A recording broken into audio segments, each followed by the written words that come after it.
Hello, heroes, and welcome to A Woman with Hollow Eyes Season 2. We are emerging from shadow and coming back home to actuality. Sorta halfway, though, because our GM and good friend Darcy Ross is a little bit under the weather at the moment, so we're not going to be able to start our Season 2, but, y'all paid for a stream to happen tonight, and god darn it, we're gonna do it. We are going to be doing a stream in Invisible Sun. I don't know that plot-relevant things are gonna happen. I will say the last time that the players did a stream unsupervised on A Woman with Hollow Eyes, like 5 different major plot revelations happened in a row, so I'm gonna make no promises here, particularly not to Darcy, because, maybe we'll just make a huge mess out of everything. Yeah. But sent here to both spy on us and corral us from doing anything too disastrous is John Harness. Hi. John, thank you so much for joining us. Thank you for having me. I'm very excited to be here. You may remember me, everybody, from the first season. I played Corva the Night Child, the high-level Vance, but now I'm back and I'm in charge. So get ready. Okay, yeah, there was a lot of anti-Vance sentiment. I'm well aware, and I will exact it. Okay. Well, yeah, I'm looking forward to your revenge, but before we get to that, I guess I should introduce myself. I am James D'Amato, host of the One Shot Podcast, host of the One Shot Podcast, also host of Campaign, and I am the president of the One Shot Network. I don't know why I mentioned the One Shot Network at all here. I've done so many intros in my life, I can't believe I'm hecking up this bad. My pronouns are he, him, and the pronouns for the character I'm portraying are also going to be he, him. That character happens to be Calvin Weaver, a Vizsla and a Weaver, someone who takes magic from different kind of like inspirational elemental sources and makes spells out of them on the fly. With us is also new permanent cast member, Adira Slattery. Yay! Adira, would you like to introduce yourself? Yes, I would. I'm Adira Slattery. Hello. My pronouns are she, her. I'm going to be playing the character Shayna Zaman. Her pronouns are also she, her. Shayna is an apostate, one of the sort of Vizsla that have rejected all notions of the orders. And Shayna likes doing some rabble-rousing. And I think that's also pretty fun, too. Yeah. Yeah. All right. Well, with that, I am going to turn full power over the table over to John Harness so that we can get started. All right. Excellent. So today we're going to be doing a development mode. We are not going to be interacting much with our sort of character sheets and our stats. This is designed by Monte Cook Games to be a way for players to sort of explore downtime, explore things that might not be able to happen with sort of the whole crew there. Now, we've got a small cast anyways, but we're going to spend some time exploring different aspects of the city of Set Arene. We're going to spend some time exploring different aspects that were made for the characters during the original character creation session and things like that. Are you on board? Oh, I am 100% on board. It's going to be very on board. New territory for us using development mode the way it's intended to be used. Yeah. Excellent. So to start us off, I'm going to pull a card. Straight out of the box. Straight out of the box. Yeah. We have the Angel.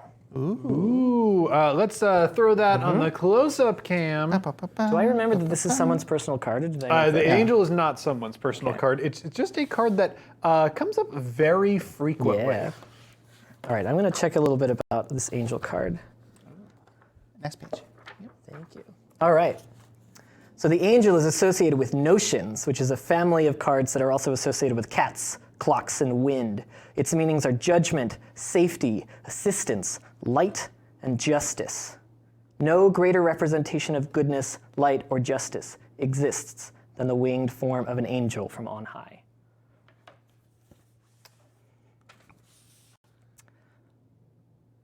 Imagine a city. Huge, incomprehensible. It is separate from the world, and yet it is, of course, a perfect encapsulation of the world. It is part of Set Arene, but it is set apart. This is, of course, Far Town. Far Town is where all of the many of the Viscerae and other magical creatures have, in a way, been sort of shoved all together so that the chaos, potentially, of their magical exploits doesn't explode outward into the rest of the city. The sky is autumn. There are leaves flowing through the air on a crisp breeze, and those leaves, when you look at them, suddenly look like fireflies. They look like cats. They look like clocks and clock hands that move around slowly. From those clocks in the sky, our eyes fall upon a small house. Describe for us the exterior of Lieberlight's abode.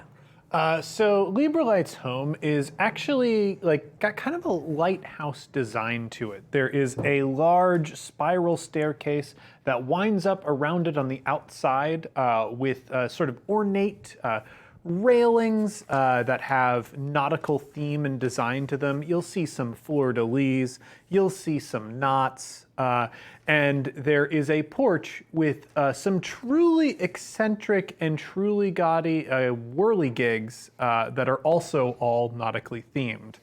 Because, of course, these are magical whirligigs. As the wind blows through these propellers, there is not only movement of metal, but there are displays of light that are about for ships and whatnot. And at the top of this lighthouse-style building, there is a large ornate door with some very tastefully appointed windows around it that make up the entrance to Lieberlight's office, and his home is within and beneath.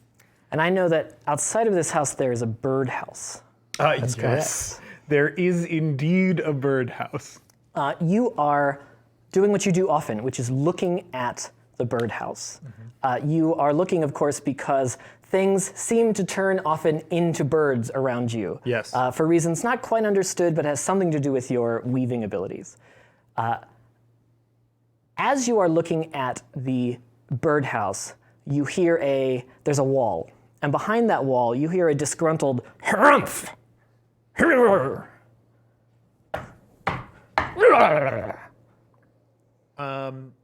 With that, hearing this very effortful attempt to attract attention, Calvin wanders over to the side of this overlook and peers down over it, I assume, to his neighbor. You see who you assume to be your neighbor, Philip. Today, unlike every other day, Philip is garbed in gaudy, gossamer, floofy, sort of, imagine an 80s prom dress, right? But it's the physical form of a tiny goblin. Mm-hmm. Did you see the news today? Which? You didn't see it? You never read the news. Take a look. And he, of course, pulls out a strange newspaper. Oh no, the news. Oops. The news, of course, for those who missed our neighborhood development session for season 2, is an abstract newspaper. It's a newspaper that presents information in symbols and not even really ordered symbols like letters, but colors and patterns. It's completely incomprehensible to Calvin, but is something that is well understood by a lot of different people. Here, take a look. You like what you find? And he throws it at you. I think it gracefully sort of winds up to Calvin as he holds it in his hand. Wow, great. I couldn't believe it either. So, can you imagine them putting on one of the most well-known hauntings of whatever century it is? I can. I can't believe they can afford them. Well, there are a lot of people who are big fans of horror and invest a lot into it as a genre, and I've always respected it as an artist. I try not to yuck any yums, and good for them. And can you believe that it's happening today, of all days? I'm so glad I have plans tonight. Oh, what are they? What are your plans? I mean, I was probably gonna go make some planets or arrange. Oh, you mean that you're not going to, well, given what day it is, I'd assume you had made a plan. Is there like an attack happening? Oh, an attack? Oh, by no means. No. Oh, Calvin, you are only a source of joy in my life. Can I tell you that? If we're being honest, I really appreciate that sort of comment. I don't hear that very often from many people, and it's very sweet of you to say that. Yes. Well, all I'm saying is that if I had a high-level Visly husband as well-known and adorable as your Librelite, I would celebrate their birthday. And Calvin, I think, very suddenly gets hit with a wave of memories. And I think these aren't memories of his old life. These are memories of the times earlier this month that Librelite has not subtly hinted that a birthday was coming up and that he very much wanted to go to see this haunting for his birthday. So I would like each of us to create a scene of that hint happening. Indeed. And I'm going to encourage folks from chat to also give us suggestions. Yes. Cool. So, I don't want to put you on the spot. no, I I haven't been talking really at all yet. Okay. Cool. So one day, Calvin gets up, gets out of bed, stretches, picks up his slippers. One of them flies away. Goes downstairs to go start making some nice morning breakfast for himself and Librelite. Opens up the cabinet and just out pops about 17 different, just like individual handcrafted notes that say, "Dearest Calvin, remember that my birthday is on this day." Oh, wow. Yeah, and he just sort of like, all these notes roll out and he just sort of swats them aside and looks for some cereal that he takes out. He's not a morning person by any means. Pouring out the cereal, poof, note. "Dearest Calvin, remember that I do love hauntings so." Well, he unwraps the note, not really noting that, like, because Librelite, it being a very proper gentleman, will sign his notes with a very fine script. Of course. Which is not something that Calvin, millennial, essentially, is super familiar with cursive. He kind of lost that talent. So Especially not Visly cursive. like, yeah, it's like, oh, this cereal must come with like a secret as a prize. That's boring. Indeed. I don't want hidden knowledge. I want cereal. Or like a little whistle or something. I don't know. Maybe a decoder ring. I'm imagining that, of course, this lighthouse of a house is filled with books. It's practically a bookstore or a library, right? I think that slowly over the course of this month, all of the books have been switched out or transformed into like birthday-related books, like etiquette for birthdays. Yeah. What to get your loved one on their Jubilee birthday, all of this. So slowly, all of the book bindings are now birthday. Yeah, and like Calvin will be like looking for a particular book because he's trying to study up on some weaving subject, and he'll be like, all of the weaving books are birthday related, and the camera will zoom out, and we see sort of the interior of this house, and there is a reverse spiral staircase on the interior that's made of like a deep kind of mahogany wood, and the walls along this staircase are lined with books, and it goes off into separate rooms that don't geometrically make sense with the rest of the construction of the house, but certainly work in a magical world. And we can see in this zoomed out vision that Librelite has not only arranged the books that Calvin is looking at right now to be birthday related, but there is a large message spelled out with spines that is just the date of Librelite's impending birthday. Yes. I think the last hint is Calvin and Librelite are curled up together on a sofa after a long day for both Calvin and Librelite. Calvin looks worse for wear. His hair is disheveled, and it looks like he's got some dirt on his cheek. He must have been chasing down some bird or another earlier that day. Librelite also, as much as a person with a book for a head can, exude exhaustion from a long, taxing day full of menial work, looks that way. And Calvin's like, I feel like a dessert. And Librelite's pages ruffle, and the page turns to pop up to be an image of a cake with candles on it. You want an entire cake? You're bad. You're very bad, but I love it. And so all of that hits Calvin at once. Anyway, what I'm saying is that you're not going to be able to get tickets anymore. I'm sorry. They're already sold out, definitely. I tried to get one myself. Well, aren't there scalpers or? Oh yeah, but you'd have to go into some pretty interesting parts of town to find that sort of folk. Where would I have to go? We turn over here. An interesting part of town. To an interesting part of town where we see Shayna hunched over the sort of makeshift bar made out of crates and slabs of wood, erected right beside a sort of street vendor cart. And you're there, you see a lot of people who are well known in your neighborhood, and they're all there having the newest howling malt. Ah!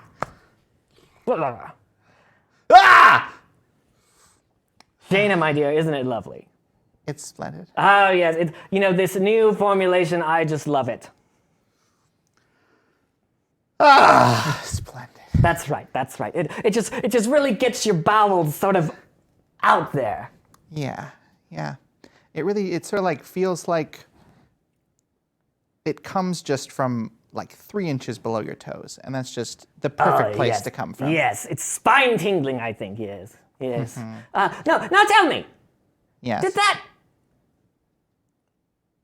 Don't tell me. Did it what? Well, you know. Did it go down the way that you had planned for it to go down? I would say so. Don't make me say it. Come on. Shayna, you've got a dish. Shayna! Look, it's me, Glebo, What? the friend that you've had for years. I need you to dish. You have to know that we're going to learn eventually. We always learn eventually. All right, if you're going to make us do it, she's going to make us do it. If you're going to make us do it, Then you get the tickets. Know how much it hurts us to ask a question. See, here's the thing. I have tickets. Shayna reaches into her pocket, pulls it out from, today she's in more of like a business suit, having rearranged her clothes in that fashion. Pulls out about 8 different crumpled up tickets. One of them looks like it might be for a carnival. Now, I think with these... oh, don't play with us, Shayna. Shayna, come on. Show us the goods. With your jokes and your bits. Okay. Shayna reaches into her other pocket and pulls out some tickets to the haunting. It's, of course, very pristine paper that is actually glass that is sort of like light, but maybe it's a feather. And you wave it in front of your friends, and the camera sees all your friends sort of through the kind of refraction of these things. Everyone's very jealous around you. Now here's the thing about these tickets. What is it? They were a little more difficult to acquire than one might have previously expected. My general ticket guy got turned into a bear. Into a bear? Yeah. A bear? It was a little rough. Usually he's a lot smaller than a bear, and he can go in and get the tickets a lot easier. But the bear ended up with a little bit of hazard pay. So... Shayna, if you wanted to increase the price after the deal was done, you just sort of started with that. I'm not really trying What are you to... looking for? I'm not really trying to increase the price. I'm trying to sort of increase your value. Do you understand? As that That would question, decrease my value. as that question sort of lays down over these folks, and they look at each other, sort of questioning what's even going on, there's a silhouette, like a shadow on the ground, as if projected from some sun, but of course there's no sun there, of a angel flying overhead. And by angel, I mean someone with long, beautiful wings. Just. These tickets were harder to get. That means you're getting more bang for your buck. Do you understand? It's not an increase in price. It's an increase in value. I feel like I'm getting Tom Sawyered here. Now, here's the thing. These tickets are, of course, yours. Good, great. You're not just giving them to us, though. No, of course not. Well, then, what's the price? Okay, so here's what I need. And Shayna begins rattling off around 17 different things. Just keep going through and through and through and through. You can see whatever this creature is counting off on its finger, all 17 items, and there's a new finger that appears for each item. Yeah, all right, I need 13 left halves of bowls. I need 8 severed monkey paws. I need some amount of, I believe you can get the appropriate pinch of like rock salt. Just everything. Just It's everything. during this enumeration of strange objects that Calvin appears sort of in this courtyard, having found a strange and notable neighborhood. Calvin looks around the room, and he doesn't register Shayna at first. And he's sort of already in the role of the type of person he imagines would be in a place that his neighbor would describe as seedier or worse part of town.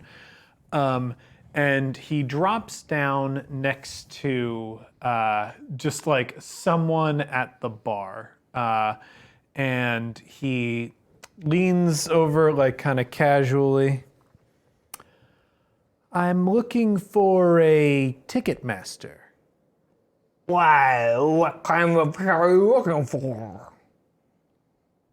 Not fully understanding the enunciation of this person that he's sat down next to. The person is, I think, like a sort of large fishbowl with a goldfish sort of popped out the top. Sort of. Yeah, I feel like the sounds, the words that it makes are the fish like flopping around on the surface of the water, and it echoes it through the splashes bowl. and and echoes. like, Yeah, yeah. I don't know. I chose this person. I need tickets to a haunting. Oh, to a 100 orbs. 100. Now, orbs are such a boring currency. But they're such an effective currency. It's sure effective, sure, but boring.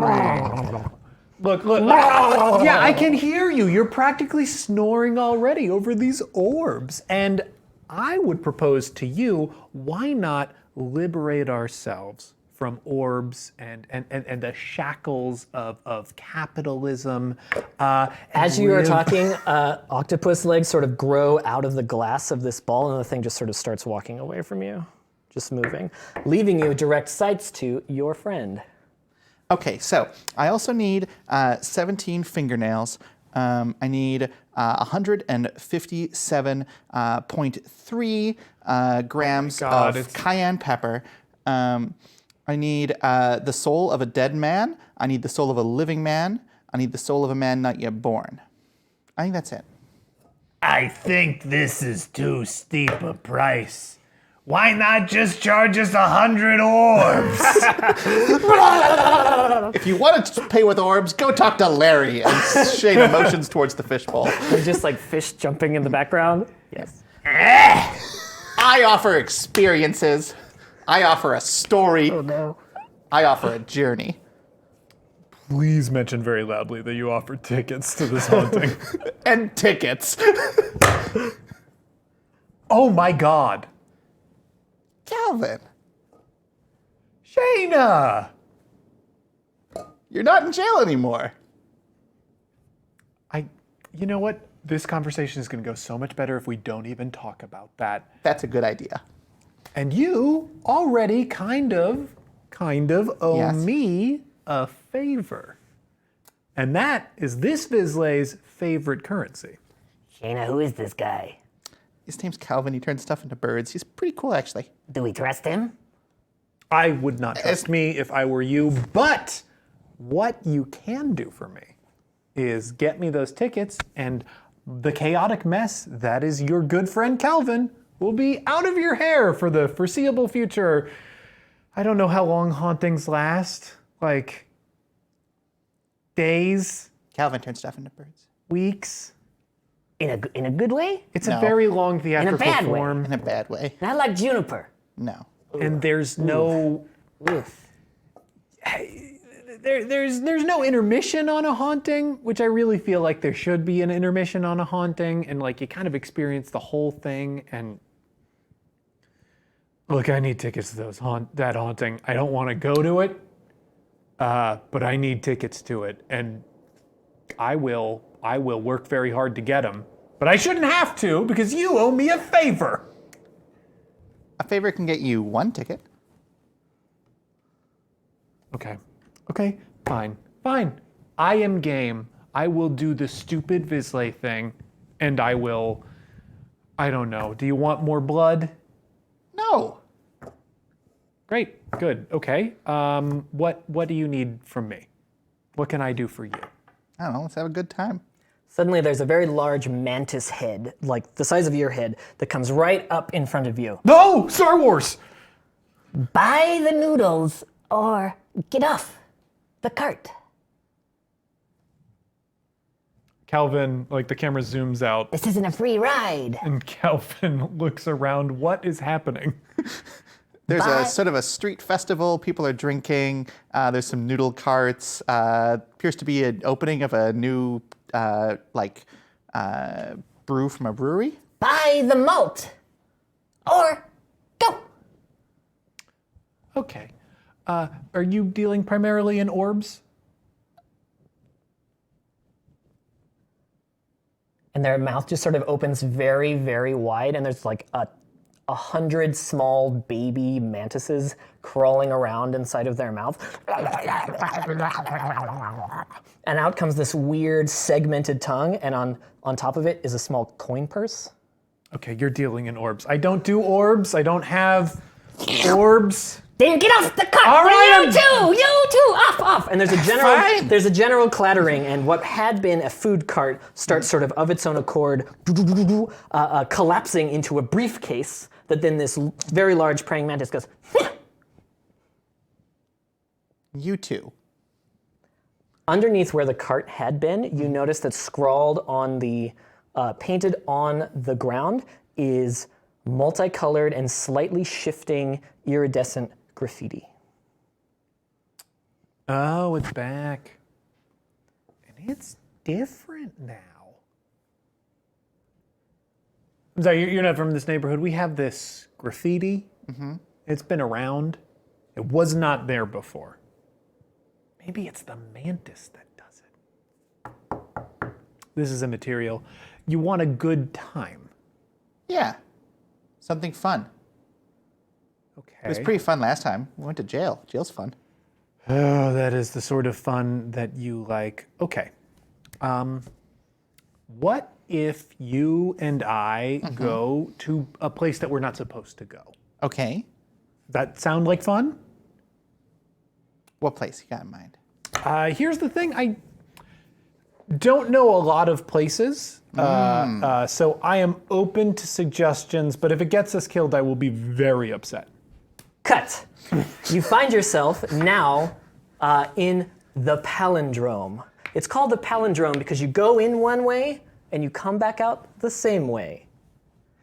Most people call that a room. This is a part of Set Arene that is well known as a sort of arts district. There are several museums here, large theater troops meet here, that sort of thing. Now I remind you that you are here to have a good time, but the clock is ticking because there is a performance this evening that you might want to be at and take a certain loved one with you. Well, I don't want to be there, but I will because I am supportive and I am trying to broaden my interests. What you see immediately in front of you is well, to your sort of left, there are several glass pyramids arrayed. The surfaces reflects light that falls on them and sort of makes your eyes hurt. To your right, you see there is a small building that says the Museum of Calvin. What? And you, to your left, see a word, a building, and written on it is the Museum of Shayna. And you also note that there's a small red ribbon sort of laid on the ground leading around a corner. Okay, this is weird. This is great. I always wanted my own museum. Okay. So we break into your museum. That's what you want? That'll be fun time. I think the door's open. Now you go, and as you approach this place, you realize that you only see one building, and you see the Museum of Calvin, and you see the Museum of Shayna. Oh, okay. All right, fine. We'll go into my. Oh God, there's gonna be so many stupid secrets in here. Gideon Wayne would not want me to do this, but here we go. Calvin opens the door and walks in to the museum. He's got a very agitated look on his face as he looks around. You enter a room, there is a sort of checkerboard-like floor. It's very stuffy in here. It feels not quite like there's dust in here, but you see, every footstep you hear echo off the sort of marble. There are rows and rows and rows arrayed in front of you of vitrines, boxes that have sort of museum objects in them. Mm-hmm. As you look around, you see objects from your everyday life. You see objects from your everyday life. And it's a smattering from different parts of your lives. Okay, well, Oh, I was looking for that. you were looking for my toothbrush? This is my spoon. You use my toothbrush as a spoon? No. Shayna pulls out a knife, goes to begin carving a hole into the box. Of course, giant cascade of cacophonous red blinking lights goes off. And next to you, a small winged creature arrives. What are you doing? That's my spoon. Well, of course it is. Can I And what is this? How is this happening? And this sort of impish creature flies between you. How did you both get in here? My dude, it's a museum. The door was open. Yes, but only one should come in at any time. Okay, well, you know what helps people understand that? Signs. Signage, proper Signs signage. really help with that. I mean, Multiple look, languages. I understand your frustration. This person is kind of like carving. Listen, into get a out or I'll display. call the thaw on Okay, you. that's Get not out, that's get not out, necessary. get That's not out, necessary. get out, That's not get out. necessary. You find the building sort of like, and you find yourself shoved out the door, and the door closes. You're gonna make us go back, aren't It you? says, "The museum of everybody else." I want my spoon. Okay. If we get your spoon, Yes. that'll be fun, and then I can get the tickets, and then Spoon for ticket. Okay. So, Calvin, first, because he normally tries a wild solution, he will first try going up to the door and trying the knob. I'm assuming it's locked. It just keeps turning and turning and turning and turning and turning. Okay, great. Very cool. Very cool. As he pulls it out, like the knob gets like very long and Shayna finds that as Calvin is sort of winding this thing, you feel a tug at your, like your ankle. Some piece of clothing is like yanking away from you. Huh. What's that? Shayna looks down, looks at her ankle. And you find that that red ribbon you saw has somehow been attached to a piece of thread of your clothing. And as he winds and pulls, it is sort of unraveling your sweater, so to speak. Hey, stop that. what's that? What? It's unraveling my pants. The knob of the door? The knob, look. Okay, I think this is like a kind of security system. I wonder why when I touch the knob, it affects your clothing. Because I think it affects the ribbon, which affects my clothing. So there's a ribbon. Shayna picks it up. All right, you feel that the ribbon goes like as if undoing all the twisting you've been doing. Calvin is just gonna delicately take the ribbon and yank on it, hoping to pull the doorknob out of its socket so the door just flies open. So what you see is, just like the whole building had sort of closed the accordion to push you out, you find that you yanking on the cord sort of re-accordionizes it. What that nonsense word means is that the thing sort of extends itself. Reaccordionizing is a very perfectly reasonable Yeah, word. that's probably one of the less weird terms that Right, we have to right. become familiar with in our everyday lives. Yeah. The door sort of reopens. Okay. I am going to cast a spell. Sure. Tell me about it. So Calvin, let's see. I think he's going to take infinity, and he is going to mix it with wind. And I think what's going to happen is, I think wind is not the sight one. I can't remember which one is sight of the ones that I have, but he is going to take from infinity very far distances, and he is going to weave that with sight to make the person, anyone that sees them, farsighted. So they will just look very far past them every time their eyes glance over us. So All right. that is what Calvin is going to attempt to do, and I think It works. Okay. It just works. Shayna has a knife. Yeah. Are the both of you affected by this spell? This weaving? Yeah, I think so. But Okay, I cool. think it's like a bubble of everything around us. So if we get too close to other objects, people will start to see those things as very far. So like if there was a cup of coffee on the table we got in that bubble, somebody would be like, why is it so far away? And you enter a museum full of objects. You walk inside. This impish being On is the nowhere way to in be seen. beforehand, Yeah. to not sort of tie the museum up in itself, Shayna just quickly cuts the ribbon off her clothes. When you do so, the ribbon is sort of taut. You cut it, and it goes sort of away out of sight, as if it's sort of Perfect. Out of sight, out of mind. being sucked back up into some bottle. That's not somewhere. useful at all. I am not going to question it. Okay, so was it just the spoon that you wanted?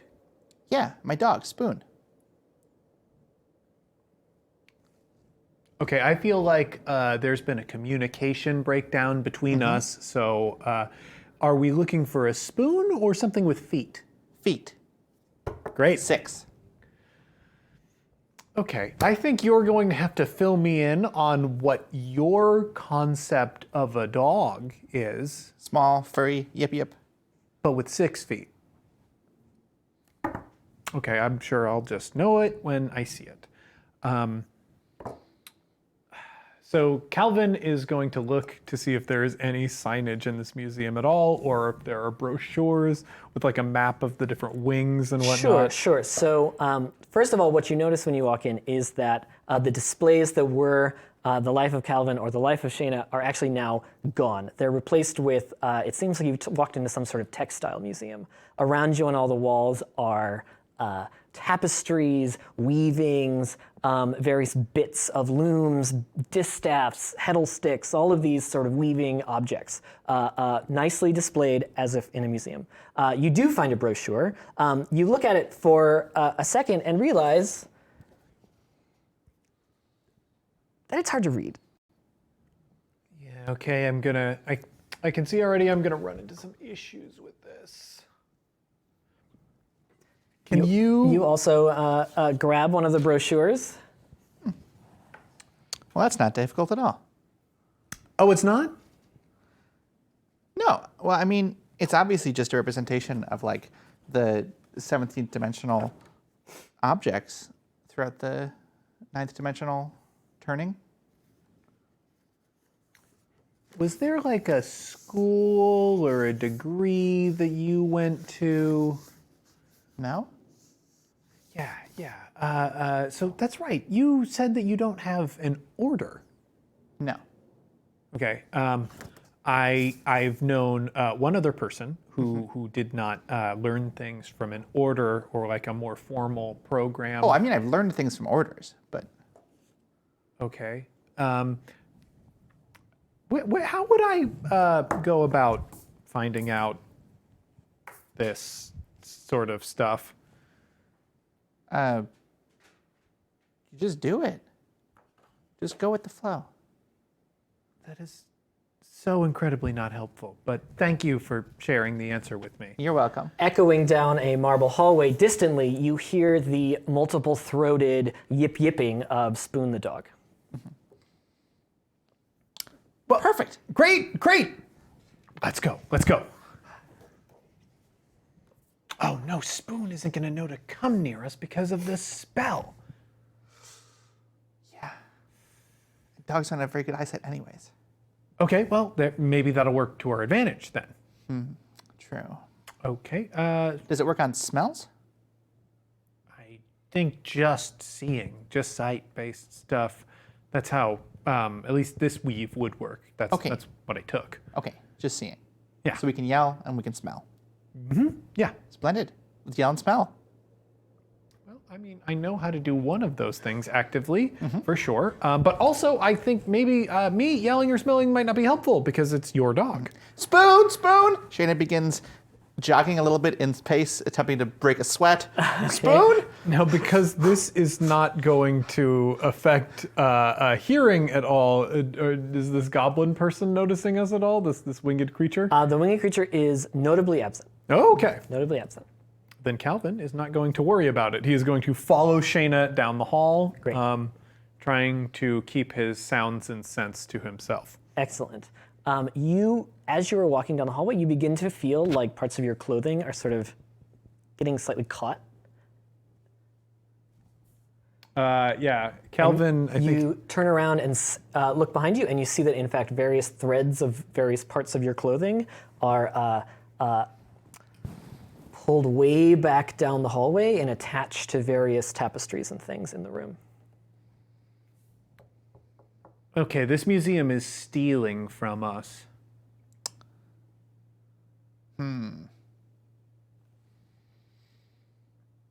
So, is Shayna's clothes getting grabbed or just Calvin's? At this point, just Calvin's. Okay. A dog, six-leggedly, hops up into your arms. It starts. Its three heads start licking you. Oh, Spoon. My spoon. Okay, so like a Cerberus kind of thing. Well, you have been reunited with your dog, and Do you need to be cut out of that? I would. See, that's the thing. Yeah, it's going to cost me. No, it's just the guy might come. Oh yeah. Well, let me try walking back the other way. And Calvin like moves backwards to see. As you do that, you don't feel the sort of tautness on you lessen. It's as if the yarn, let's say, or thread is being eaten up or taken in by the object. So the closer you get to them, the like slack is not being. Does that make sense? Yeah. Okay, no, it's definitely eating my clothes. This is bespoke. I also need to wear this. Maybe not tonight, but probably later in the future. I want to dress nice tonight. It's my anniversary, by the way. Oh, happy anniversary. Thank you very much. So I do need to be cut through free, but I am very concerned that you are going to make that cost a thing. No, getting out of scrapes doesn't cost anything. Oh, thank God. Please cut away. Cut away, but also be very careful, but also cut away very quickly. Sure. All the threads on you cut away, and you see them sort of retracting back up into various parts, various displays, various tapestries, weavings, that sort of thing. Yeah, so and like looking at these tapestries and weavings, are they in any way related to me or? Not at first. Okay. But as you look more closely at them, they're very abstract or very patterned. But the more that you look at them, you realize like this one looks a lot like the facade on the outside of Lieberlight's house, like the tapestry does.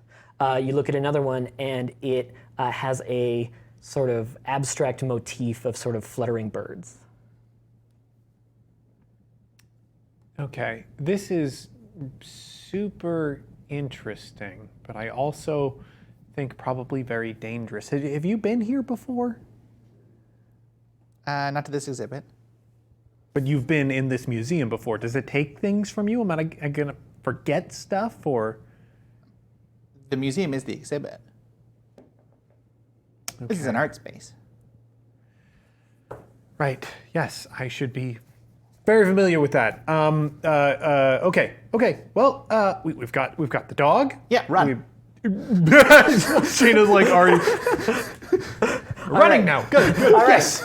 You shoot out of this museum, and you realize that the light outside is diminishing. You've gone into the sort of courtyard. You see these glass pyramids. You see a sort of helix-shaped stairway. This was there before, going up into the sky, and the light is receding. You think, I'm not going to make it to this event if I don't go right now.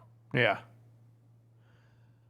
Okay, Shayna, I really, really appreciate your help getting me these tickets. I have to go, otherwise I'm gonna miss this terrible show.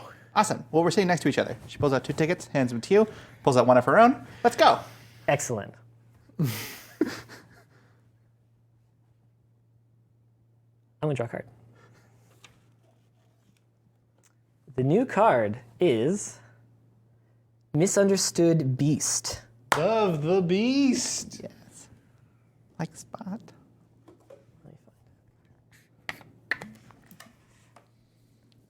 Also, you said it was your anniversary in the museum. Yes. Do you know what day it actually is? Does James know right what now? day? No. What day it is for Lieberlight? Does James know? I have no idea what calendars are even like in the world of Invisible Sun. Because it's Lieberlight's birthday. It's not your anniversary. Oh, shoot. Whatever. It's an important date. It doesn't matter. All right, the Misunderstood Beast. Again, has to do with notions, cats, clocks, and wind. It's been all notions all the way down. yeah. We've noticed this That's already. good for Calvin. Okay, Yeah. it means mistakes, gentleness, friendship, danger, and betrayal. The murderous beast is a gentle giant, not a murderous monster. It seeks our friendship, not our flesh. This is going to be a very challenging haunting for Calvin, I imagine. Cut to, you are in the seats. This is in your neighborhood. It is, what's it next to? Like it's in the street, but they've set up a elaborate movable stage. Oh, interesting. I was picturing a haunting being like it would take place in a home It might normally, but it this is a Special sort of occasion. revival. Okay, this is very, very abstract. So I think in the tradition of modern horror movies, Could it be taking place in a local graveyard Here's what it is. for large space? I think that it is taking place right in front of a large stone cathedral-like building that was, imagine a building bombed out during the war. So okay. the haunting happened in this place, but that place was destroyed by the cataclysm. oh, okay. I like that. I like Yes. that. So I think And now the haunting happens around it. Yeah. Yeah, I kind of think the way it works, there's like a bunch of well-dressed people dressed up for the theater in this location, and like all kind of hauntings start out with like a cocktail hour portion to them. Definitely. And you know, Calvin is standing there next to Librelight, trying so very hard not to let the terror that is deep within him affect his partner's experience of this event. At every sound like that happens, he'll jump a little bit and spill a tiny bit of his drink, and like he'll cling on to Librelight. I think when the show actually starts, sort of like the curtain rising, there is a musical overture, which is wailing, because this is this is a new presentation on a very classic haunting. Yes, of course. We'll get to the actual the performance of the haunting in a second. Okay. Tell me, certainly you would not have come on your partner's birthday to a very high society special event without putting on a new outfit. What elaborate and lovely costume have you worn here? I think Calvin is wearing a silver white suit. It's silver because that's what he can make. Checks out. And that's what he can afford. And though he does have a lot of clothing at Libralight's place, he wanted something new for this occasion to be a little bit celebratory. So it is this white suit with threads of silver that wind up and around it, being like a very...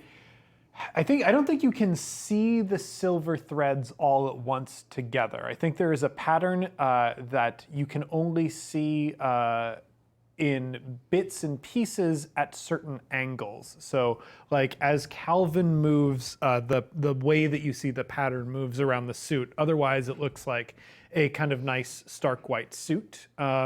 He's appointed that with a nice black bow tie, and he is matching Librelight, who is dressed in gold. Awesome. Now you are also here. Yes. What are you wearing? And you're not really from this part of society, so like, what are you doing to either absolutely stand out from the crowd or to sort of slip in underneath people's notice? So Shayna has rearranged her clothes into a very like braided looking ensemble. It's like helixes of fabric wrapping around her arms and chest, going down into a large, wide skirt at the waist. Shayna has sort of like trying to sort of lean into sort of being like, oh, I'm like trendy. But Shayna doesn't really know what's trendy at all. So she's more just being a little pretentious. Sure. And also tell me, across this sort of crowded cocktail hour portion, you also see Alderman Neerix, who's from your part of town and is one of the people you have been butting heads with a little bit. You mean Garant Alderman? I mean Garant Alderman Neerix, yeah. Yeah. What are they wearing? Ooh, I think Alderman is in a like impeccably fine, sort of like priest Cossack almost looking outfit, with just very clean lines and a very stark presentation.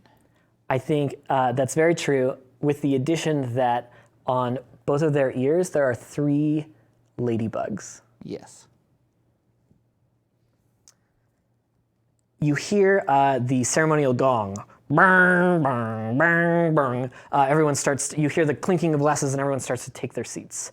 There's a sort of stage that goes around. It's a proscenium, sort of thrusty stage that they've set up. And as you were mentioning, this of course starts with howling. I'm going to invite both of you and anyone listening at home to begin howling now. And we'll know if you're not doing it. Yeah. A maestra, who is a sort of skeleton in a very fine pinstripe suit, but with no skull.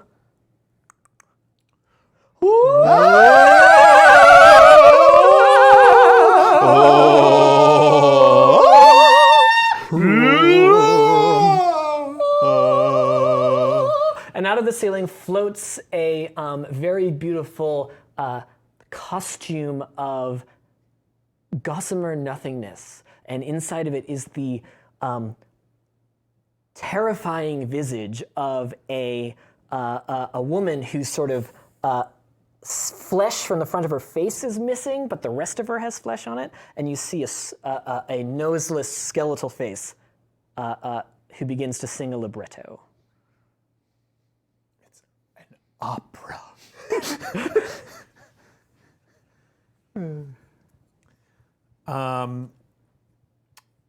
I kind of feel like what I was picturing as the haunting, as a theatrical form, is eventually you are drawn into the experience of a haunting, meaning each individual member of the audience will live as though they are experiencing that haunting from living in that place or being in that area. And some hauntings, are very low budget and not ambitious. You're a restaurant worker and occasionally you get pushed around or hear an unusual sound. Some hauntings are incredibly immersive and you've just bought a new home and it's full of ghosts and spirits and you discover hidden rooms and things like that. This being a haunting related to destruction from a war that nobody talks about. That's right. And also being a very classic haunting. So I think it is kind of about the war, but it being a classic haunting, it's probably a pre-war play that they've adapted to this like kind of modern idea. So I kind of think it's like it's the day you get shelled and like whatever this building was. And it was shelled during an opera. Yeah, God. So there is just a full-on opera production. Yeah. That like Calvin has to sit through the opera and experience the horror of, God, this is one of the reasons it was such a popular and dramatic play. It's about an opera that was attacked during a war and the players finished the performance. And the audience, legendarily, stayed in their seats to watch the show finish itself, even as they were killed. Horrific. Yeah, there was no survivors. Yikes. Except for a single violist. Who enters the stage and begins to play on their viola a sad, haunting, obviously, lament. Tell me, what is Calvin's inner monologue as this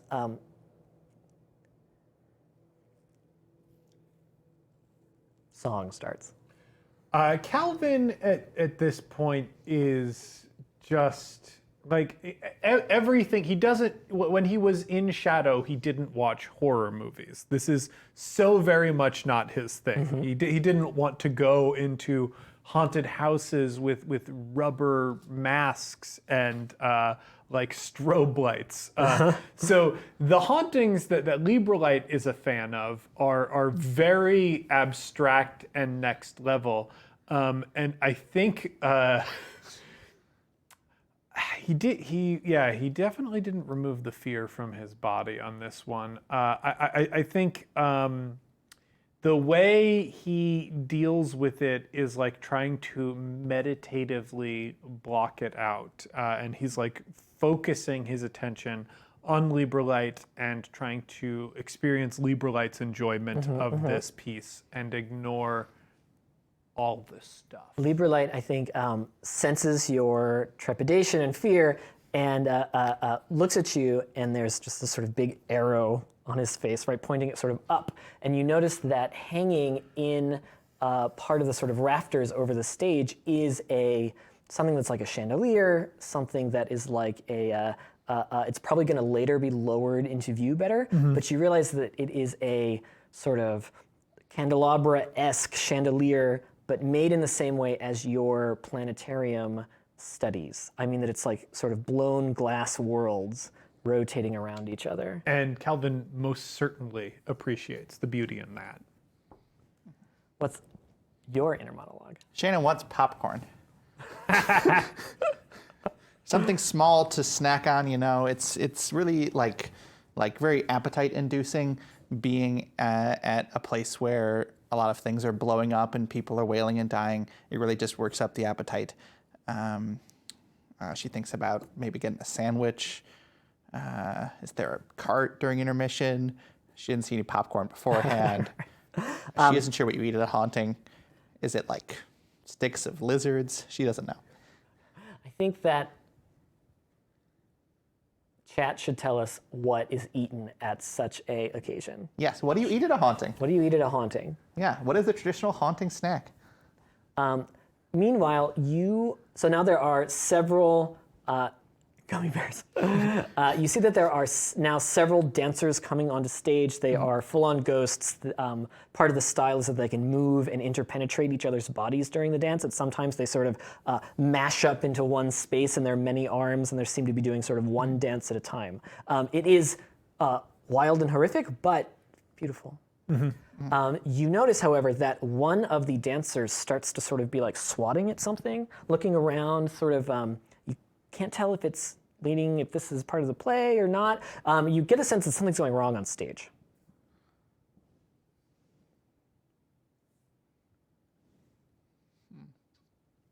How would we go about investigating that? Because I don't know that Calvin would notice. So Shayna's definitely paying attention to actually the plot. And she's not like a very high society type, but all the more to recognize somebody sort of starting to freak out in a scenario. Yeah, you see one of these dancers literally just like fall on the ground. Yeah, and sort of be freaking out. The other dancers stop, sort of stop what they're doing. They're trying to figure out what's going on. Yeah. Shayna gets up out of her seat, attempts to sort of make her way up there in a sort of way of like, well, I'm walking up, and that means that I know what's going on, so talk to me. There's this sort of guffaw as people are sort of about what's going on with stage. They're seeing this nobody get up and sort of walk on a stage. You see Lieberlight put a sort of hand on your shoulder, and the pages sort of start kind of ruffling in a sort of confused or let's see where this is going sort of way. You get up on stage and you realize that now several of the dancers have their invisible ghostly threads sort of being pulled out of their costumes that tripped them all up while they were dancing. What? Shayna attempts to trace where one of the threads is being pulled towards. You see that the threads are going in various directions, all sort of into the constructed stage, right? And they're going sort of all over. And you can see that they're all kind of being tugged on. You're starting to see the various dancers being sort of pulled towards the kind of scenery. Does it look like the threads are going out into the world or into the stages themselves? It looks like they're sort of going around corners, like someone behind the stage is sort of pulling on them.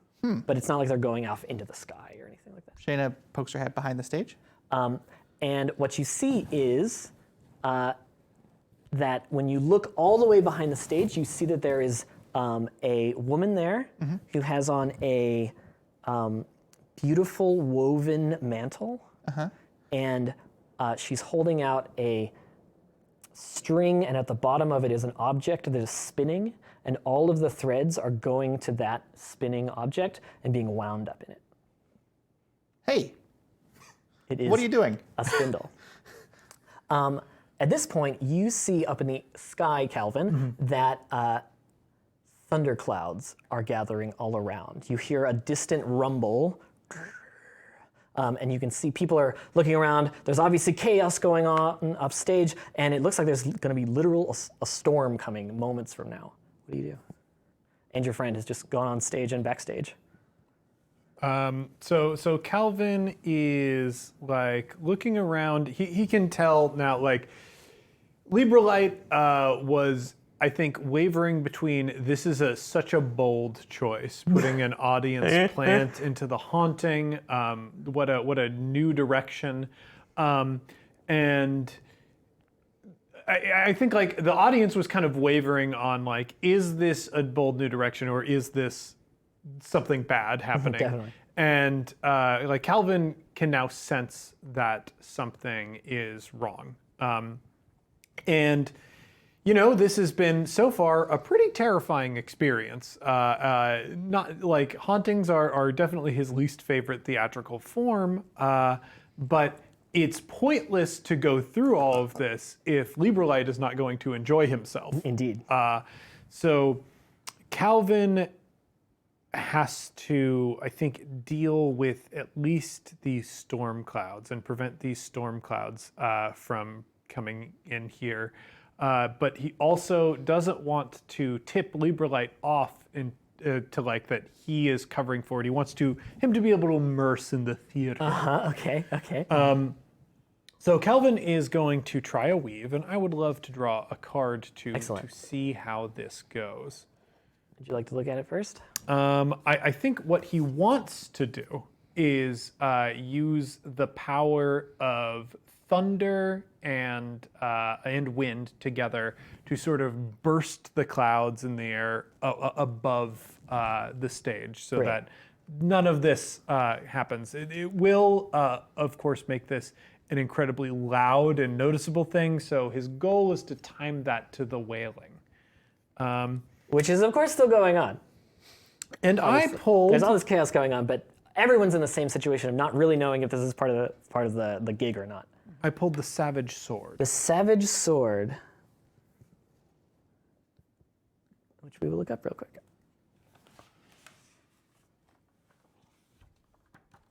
I'm loving these foods, by the way. Yeah.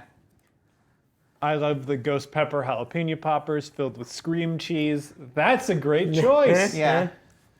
I like the emotional saltines. I mean, that's very good. I Yeah. think Calvin will just polish a whole sleeve of those on his own. The Savage Sword is associated with visions, which is associated with swans, blades, and water.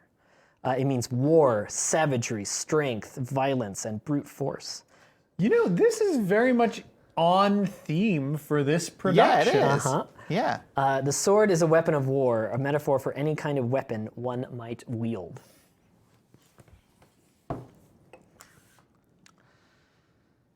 You create, describe again this, you do. So yeah, it was just going to be a cloud burst. It was going to be a pop of thunder that like instantaneously creates a ring over this particular area so that the rain, if the rain starts to fall, will not fall there.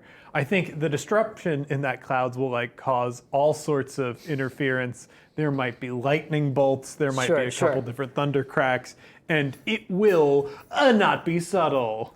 What is extremely not subtle about the happening is that as soon as this a burst happens in the middle, what starts happening is keys begin falling from the sky, like this. I have here various keys. They start falling all around you. Keys start falling, and people who are even still trying to remember to sort of participate in the show are now. This is a key fall. This happens occasionally. These keys fall from the sky. They open various doors. They're very valuable. People start, at this point, they put aside their high society, what's the word I'm looking for? Pump. Stuffiness. Their stuffiness, right? And they just Milieu. start like jumping like people trying to get a foul ball at a baseball game, right? They just start jumping for these keys, trying to grab them, okay? I would like each of you to pick a specific one. Ooh, boy. Oh, there are these two over here as well. like this one's calling my name. I want that one. That one? Okay. Thank you. Cool. Let me see which ones you got. This is the one that Calvin got. And this is the one that Shayna got. You might want to move the card. So I will point out that Calvin does not know what a key fall is. And like I think when the first like this boom happens and the first key like tinkles down and then more keys tinkle down, like it takes people like they very quickly understand what's happening and they leave their seats and scramble around. And Calvin just like looks around at everybody, and I think even Librelite has like abandoned his stuffiness, and he knows that Calvin's like the only one in a seat. I would like to suggest that Go for it. because of the performance that we happen to be in, the players do not stop their performance Definitely. because Of that is course part not. of the form. Indeed. Yes. Indeed. It goes on whether there's a horrible, horrific blasting of the building you're in or not. Yes. Or a key fall, as Indeed. it may be. Yeah. How do you get your key? Does it fall in your lap? I think it not just falls in his lap. I think it falls from the sky down into the pocket square on his jacket, like, and he'll take it out. He'll look at it and shrug and just like pop it in his interior pocket. We go back behind the stage. You're there. There's someone spinning threads. You hear Yeah. guffawing. You see keys start falling from the sky. You hear there's a burst and then keys. And there's this strange person. What do you do? What are you doing? Their head turns to you without emotion and says nothing. That doesn't help me. Shayna reaches, picks whatever first key she sees off the ground, picks it up. Tell me what you're doing. This person takes their hand and grabs all of the threads that they have going around their spindle and just yanks on them. And you find yourself having 6 or 7 ghostly bodies being just sort of yanked around the stage and thrown at you. Shayna ducks. You duck Just out of the way. hits the ground. Boom. When you look up, this person is gone. There are various ghosts on the ground or halfway in the ground, sort of picking themselves up, shaking up. They all find that they have some thread that's been cut sort of next to them. Well, wasn't me. Need any help up? Shayna. You help them up. They thank you, thank you, thank you. We must get back on stage. What are you up to? I mean, Breaking Calvin ectoplasm. is just sort of now trying to enjoy what is left of this opera. It seems like for whatever reason, some of the more horrific elements have left, and now it's just kind of discordant wailing music, which I think in his art school days was something he was a little bit into. There you go. With the right kind of medicinal assistance. I think that the especially beautiful thing that you key into is that chandelier indeed does sort of lower onto the stage and start swirling around itself. The planets are orbiting each other, and below it is the viola player, still just singing a sad lament of a song with all around it, disharmoniously. I think we cut the scene there.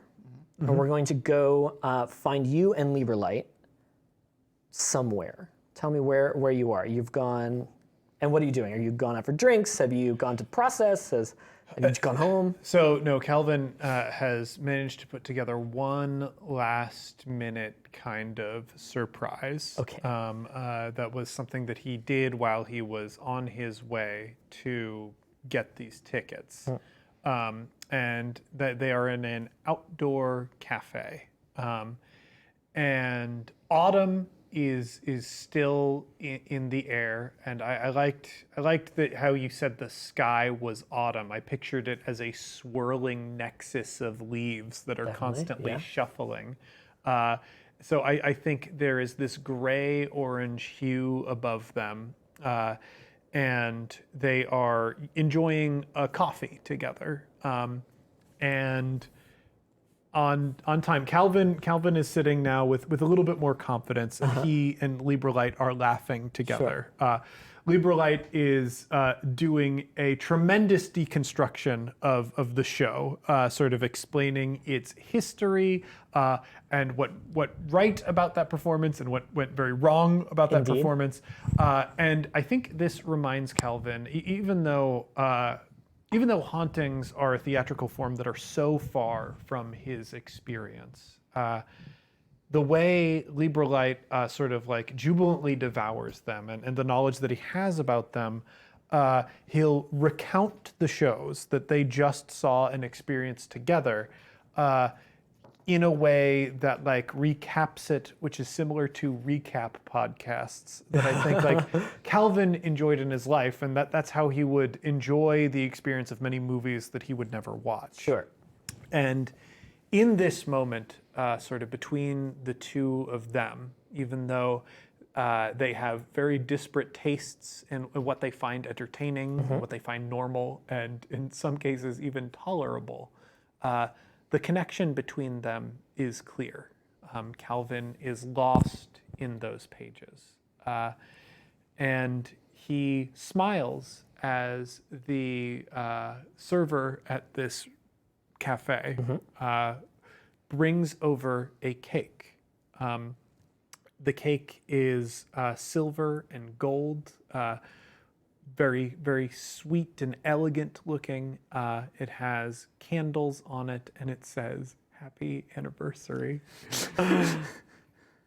Oh no! Calvin thinks he's pulled a slam dunk. He got tickets to that terrible show.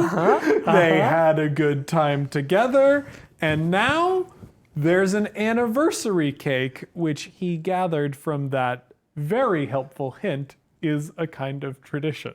Yes. How does Librelite react? Librelite is overjoyed.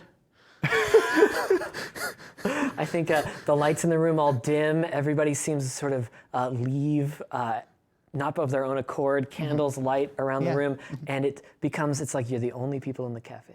Well, it was an outdoor cafe, but I would like you're the only people outdoors. You're the only people outdoors. I think we're very close to the Romance District at this point. indeed. And the sky is not a night sky, it is a swirling nexus of leaves. So the starlings fly up into the air to become the stars of the night sky. And during an autumn sky, they make nests in those leaves, so there's like a jack-o'-lantern kind of orange glow above them.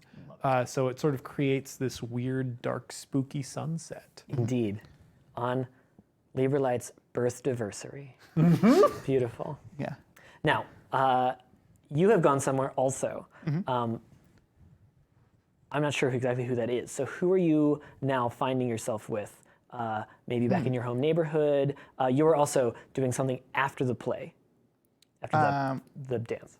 Yeah, I think Shayna has gone back home to find that today her home is next to the Mirror Maker. And so she's having a quick little after play drink with the Mirror Maker. The reflective surface artisan. Yes, true.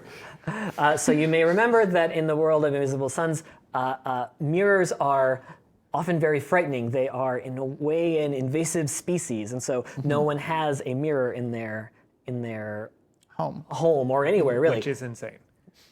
But a frequent neighbor of Shayna is building terrible reflective surfaces for use in things like shaving and seeing around corners, things like that. Yeah. I don't think a name was established for that person. A name, I don't believe, was established for the Mirror Maker. The Mirror Maker, I remember, was an Elderbryn. So appearance is whatever we want it to be. Right. Elderbrand are small and fey-like. Elderbrand are shapeshifters. Okay.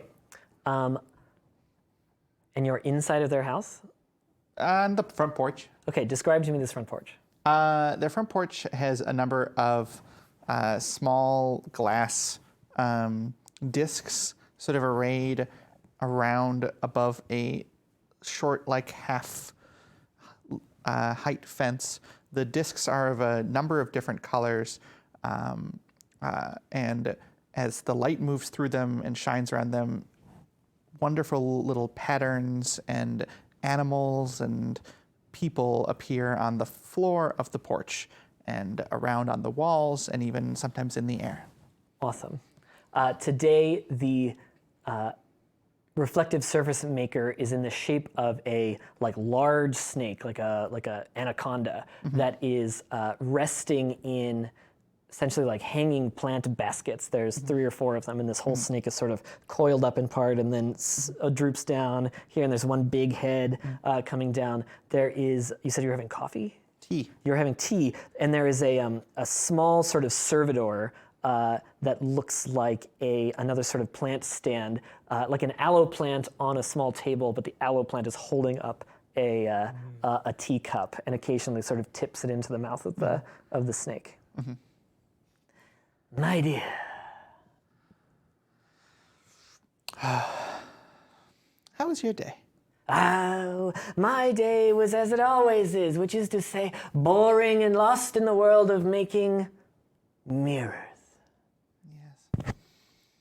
Tell me about your day. I hear you had quite a go-around. I mean, it was like whatever. I saw there was a museum about me. I found my dog. Ah! Yeah. Yeah, I mostly hung out with Calvin. He's a pretty nice guy. Ah, I've heard of Calvin. He's the one who's destroying the whole city. Yeah, I like him a lot. Aha. Yes, the sound holes, I believe, are his doing. Oh, and really? something about graffiti. He did mention the graffiti. The notion retracted, the story.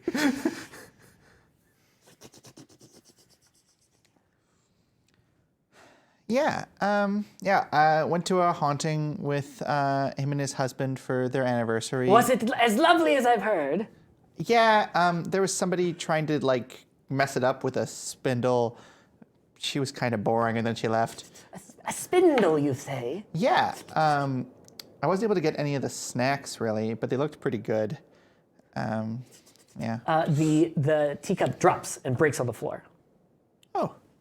The snake's eyes become slits. Tell me more about this spindle-wielding personage. Oh yeah. Didn't really talk. Had a blank general sort of look about them. The spindle sort of spun and floated in the air. I was trying to steal ghost clothes. What were they wearing? I don't remember. It wasn't sneakers. I can tell you that. Wasn't sneaker. Were they wearing a mantle, a tapestry around them? Oh yeah, totally. Oh no! The snake sort of coils around several times and then sort of slinks down onto the ground and goes around your body. You feel like you're about to be anacondaed for a second, and the head just sort of pops up next to you. This is very terrible. What? What do you mean? There is a loom looming about. This hasn't happened in 100 years, whatever that means. That's not great. Who do you think he was after? I don't know. People were trying to steal Calvin and my clothes. Calvin! It's after Calvin for the graffiti! Or the sound holes of the birds, or the general destruction, or... We must let everyone know. And it sort of uncoils around you and slithers back into your house. The aloe plant sort of begins picking up pieces of stuff and sort of... Yeah, of course. You're welcome. And then runs back in this house. Mm-hmm. What do you do? Well, sounds like they've got it handled. Shana goes home. All right, on your way home, you're passing by the void, right? Ah. The void, you'll remember, is a well-established and by some well-beloved patch of nothingness Yeah. in this quadrant of Fartown. Defined by its absence. It's easy to miss, and if you're looking for it, you probably won't find it, but it is often a place that people congregate around, put their feet up on it, sort of lean back, have marshmallows, that sort of thing. Yeah. The friend that you saw earlier at the Mantis's noodle and howling malt stand Yes. is there with a like sort of venti coffee cup. It's good to see you again. Where'd you get that coffee? This is a coffee? It's more howling malt. New formula. Caffeinated. Splendid. It really gets you in the gut. Yeah, I'm sure it does. What did you say? What did I say? It's hard to remember what anyone says. Do you have one? Another one? Oh, hold on a second. You hear a bunch of nothing, and then out of nothing comes a like a box wine sort of contraption. Here, we got this for you. Oh, thanks. This is like the Franzia of howling malt. This is a thank you for what you did for us earlier. Thanks a lot. What did I do for you earlier? Ow! Screwed us out of those tickets. We heard the show was terrible. It was pretty awful. I wanted to see a terrible ending my whole. It was this revival of this like old style, and all these people were screaming, and it was wow. I'm much more into the modern hauntings, but some bumping and some jostling and some things Oh like no, that. I like the old stuff. That's what you get when you buy into the hype of local theater. Yeah. Give me a national touring troupe anytime. You know who I saw coming back from that? Who? Some of the ladybugs on Nirix's. Oh yeah, I think I saw them together there at there. Yeah, I think the Alderman was there with the ladybugs. What are we gonna do about those fools? Well, I mean, the ladybugs are sort of lots of places. I mean, fire might work if we're desperate. Wind possibly in a pinch. They don't have very strong wings. Strong words, perhaps. I know, but what are we really gonna do about it? This neighborhood's falling apart. That's You know not what the- I saw? That's not the problem. It's been perfectly falling apart for quite a while. But now we got No, yoga studios. that was an expression. Oh, come on, what's the wrong one? I saw a speck in the void. What? Something? Yeah, it's terrible. There is nothing. Inside, you want to see it? It was crowding it. It was practically stifling. Wow. Show me. Come on. Let me lead you the way. Come on. Yeah. Okay, you go with these void punks, right? In sort of behind a tree, but in front of the tree, and suddenly you're looking at nothing. You see there is sort of trash littered about. There is a like, imagine like a trash can with a fire in it, but it's actually like a statue of a baby with its mouth sort of very open, and there's butterflies coming out of it, and people are warming their hands around it. Other than that, there's just a big sort of circular area with nothing in it, except that in the very not quite center of it, there is a shimmering,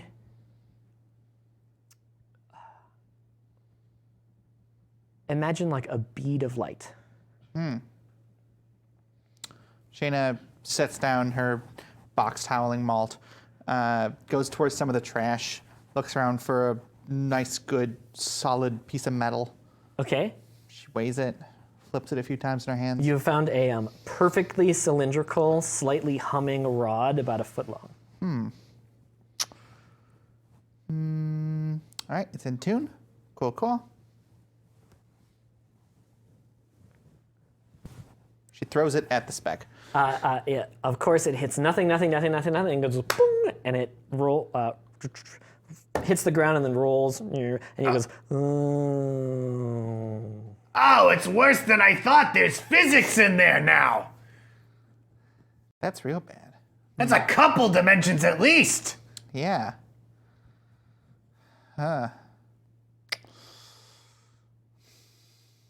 Never thought I'd have to move out of this neighborhood. Well, What is this? You hear a voice. What is all of this? I thought we'd cleared you out of this area. And I thought we cleared you out of this area, Alderman. You of course see the alderman enter, and all over his body are these ladybugs that are chip chip chip chip chip chip chip. Of course, they've been embroiled in a lengthy and complicated electoral cycle, so you haven't seen a lot of them recently, except they've been, of course, omnipresent in all media in the neighborhood. They are, of course, seeking his aid in their various elections, and he walks in. Why, get out of here! And he is a, like, definitely a maker. These are the cool pendants that Monica Games has been making. This is the maker one. Swanky, no. And I'm gonna wear it because I can. Is that fine? Okay. Fine, get out of here.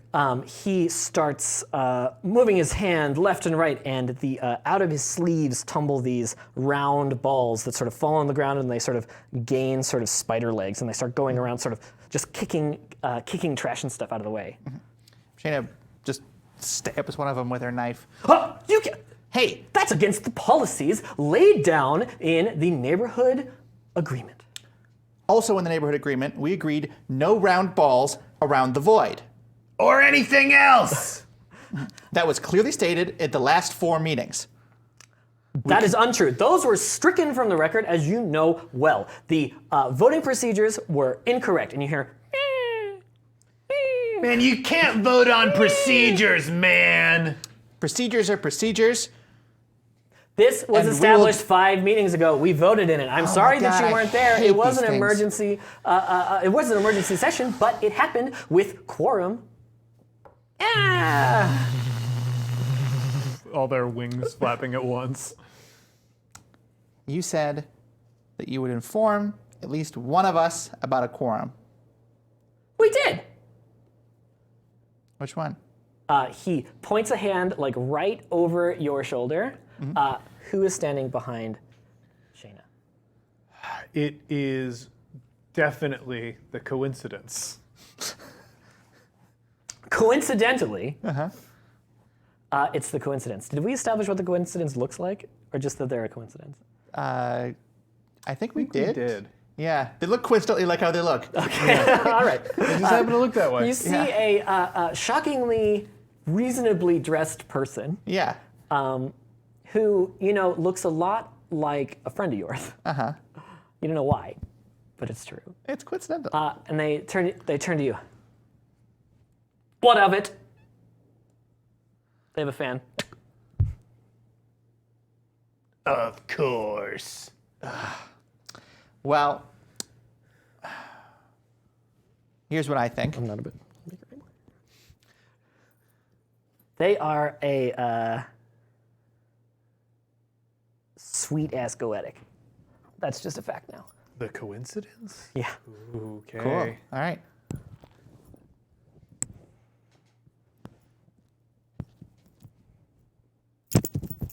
That'll be hell on audio. Never mind. What of it? Well, I think Shayna reaches down on the ground, picks up a piece of paper, sort of brushes it off. You'll see, and she hands to the alderman, that this clearly states that you need at least 6 meetings to overturn 5 meetings. You've had 3. Coincidentally, There's it a was lot of just right posturing. here. Yeah. Coincidentally, what? Coincidentally, it was just on the Coincidentally, it ground. just happened to be the exact subsection of the local Indeed. charter. Indeed. Well, you have coincidentally forgotten that, and they go, "Ah!" and they just run away, away from the void. Well, Really, this is a settled matter. You all have to get out of this area immediately. no. I will invoke the thaw. Oh, you're gonna invoke the I will thaw invoke on the us? thaw. They've stopped coming since you keep calling them. I have put in a word. You have put in a word. A word with the undersecretary of the associate assistant to the triumvirate. Well, I've done it. this is what I generally think about all of them. And Shayna makes the rudest gestures. I think all the void punks join her in that. And just sort of chase the alderman out of the Yeah. void with rude gestures. Indeed. When you return to the area around the void, what you notice is that although they have left along with the alderman, several of those spidery spherical things have moved enough of the trash and debris away, and you find that on the ground beneath a lot of it, there is graffiti sort of on the ground. Spray painted symbols, things like that. Awesome. Yeah, this is great. Yeah. As long as it doesn't get in the void. Yeah. All right, so I think we are playing for another hour. Is that true? Should we take a 5-minute Another break? hour? Not 40 minutes. Yeah. Can we take a 5-minute break? Sure. Yeah. Let's take a quick bio break for the performers. We'll see you soon. Yeah. You.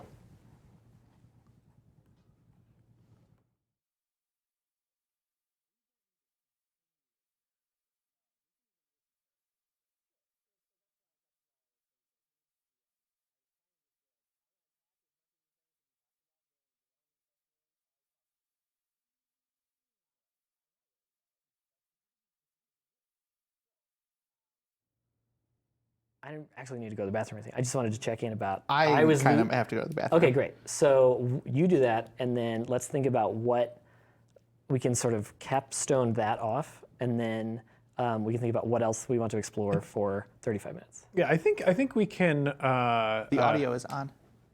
Oh.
Hi, everybody. Welcome back to our stream of A Woman with Hollow Eyes. Sorry there was a little bit of an audio issue during the break, but whatever. Before we started, I wanted to show off a book that we've had up here. This is The Secrets of Silent Streets. It's a new book by Monty Cook Games. Ta-da! Is this available now? That's such a Darcy We have question. no answers. That's such a Darcy for you. question. We have no answers. If for it's you. not out now, it is coming out It's soon. about secrets and research. Figure out yourselves. Yeah, look it up. You got phones or something? The content of this book is that it is a write-up of various locations in Set Arene. So earlier when we went to the palindrome, a lot of what we encountered was stuff that I drew from a brief glance at that section of this book. So that's what this is. So if you're really into Set Arene, really into the setting and want to learn a lot of lore that Monty Cook put together, this will be where you want to go. The museum on yourselves, would that That's be? in there. The red thread is in there. All this stuff is in there. Here, I'll give you a peek. Can you see that, or is it too big? It's probably too big. Okay. Here, well, there's half of the picture. Secret. We can just go. We can Yeah. go to a sky shot. All right, before we jump back into another about half hour of roleplay, I want to do one thing. So you both picked keys Wait, up. I'm sorry. I'm deeply now worried about the system mastery boys because it appears someone has probably murdered them and is now currently in control of their Twitch chat. Oh, no. If you happen to be in their area, please go help them or bury them. Also, listen to the new episode of System Mastery Positive. Yeah. That's currently up on our Patreon. Bottom. The thing I forgot to do before we got started was each of our characters, Calvin and Shayna, have gotten a key. I am now going to decide which of them got a wicked key. What? Do we know whom is who? Okay. Darcy gave me special permission to do this before this all started. Okay. Okay. The- Please slide your hand underneath the close-up cam as you reveal it. The coin I'm using is an artifact I got from the people at Thorny Games, a really cool game company. If it says the sweet runic side, it's Calvin. If it's the motto of that company, it's Shayna. Ready? Ooh, Calvin. Alrighty, I got a wicked key. The last time I used one of those was on one of my best friends. Haven't seen him in a while. That is a very, very cool coin. Yeah. Okay, so you now have that. All right, so what we're going to do now is pick a new Sooth card, and we're just going to sort of spend a while exploring the rest of the city as we see fit, okay? Would you like to reveal the card? It is the golden ship. Aha! Are you kidding me? Gosh darn it! All right, let's please bring up the themes of the golden We'll bring ship. up the themes of the golden ship. I think I just. Monty Cook, you sorcerer! Games wizard. Do you think it's alphabetized by the? No, found it. Okay. All right. So the golden ship is associated with notions, cats, clocks, and wind. A running theme. Its meanings are wealth earned, honor, prestige, and respect. There are many ships, but only one golden ship. This legendary vessel supposedly carries only the greatest heroes, the most influential celebrities, the highest nobles, and the most powerful Vislai to ports. That's a very long sentence. To ports of call most people cannot even imagine. Ooh, okay. So, because the golden ship is our fodder, I do think, even though we planned not to feature Calvin much in this, we do start on Calvin. All right. And we're starting on Calvin. He is wearing a bathrobe. Like all of the things that you might borrow from Librelite, the bathrobe that he is currently wearing has a nautical theme to it. Calvin has his own bathrobe, but he does prefer to borrow his partner's whenever possible. Lovely. He is currently standing on that porch on top of the lighthouse type structure that is Librelite's home, and he has a nice cup of coffee. And it is coffee and not something weird. Calvin made sure to check. He looks at the sunrise. It's unusual for him to actually be up to see the sun rising, but he didn't sleep the night previous. He was struck by nightmares. Today is the day, though, where the time when the light chases away the horrors of the dreaming world, and you can once again restore yourself to a sense of safety and security in what little that you can have in a place like Set Arene, where danger can lurk around every corner. Calvin raises the mug to his lips and is about to enjoy this nice, refreshing cup to make him feel awake and alive. And it turns into a bird. And instead of following Calvin and his swearing, we follow this bird as it flies over the city of Set Arene. I'm very excited about how cozy that was, and I feel like all the action we've just experienced could be followed by an aperitif, a digestif of coziness. So please, tell me about another scene in the city of coziness. Okay. So the bird flies along across Set Arene, and it lands just above two people as they are sitting in deep contemplation over a book. Spread out between them with the pages folded out and then folded out again and then folded out again is a very extensive book filled with minute drawings and tiny little script in what look like a dozen languages. The two people are poring over it with magnifying glasses, with large crystal things to peer through, with taking a candle to a page to see if something appears, squeezing a little bit of a citrus fruit over another to see if something else appears over there. And then once they're satisfied with those pages, they fold, fold, fold, and then flip, unfurl. I'm just saying, if she wanted us to go, the invitation would be easy to understand. Well, but you've got to understand that when you're really dealing with just how important this is to her, that So she hides it from us? yes, but it's about the journey to her. It's about bringing people together, and she brings them together with confusing fucking books. Okay. I'm proud of her. Okay, I'm proud of her. Yeah. I'm happy that she's happy. Yeah. I just feel like we should put down boundaries. It's healthy. Moira, it's healthy. Look, I mean, so as my mother would say, Oliver Shalom, like you have to really just listen to what they say. I've been listening for the past hour and a half as we've unfolded page after page of confusing nonsense. I just want to... Oh my God! Says the book. Oh. Is this gonna be what it's like in your house for the next time that I'm here? Is this it? This is why she never visits, you know. Harold! This is why.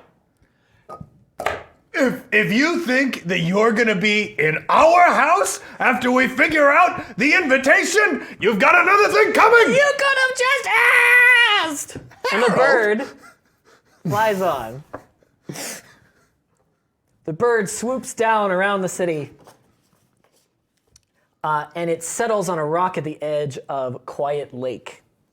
Out in the middle of Quiet Lake is two people on a rowboat. One of them is a large caterpillar, sort of just like flopped over both sides of the boat with its tail sort of in the water. The other one seems to be a creature made entirely of ice, and as they put their hand gently down into the water around them freezes ever so slightly before unfreezing again. Yeah, I think like they'll take their finger out of the water and like the little clear iceberg that they make just disperses in the heat of the water.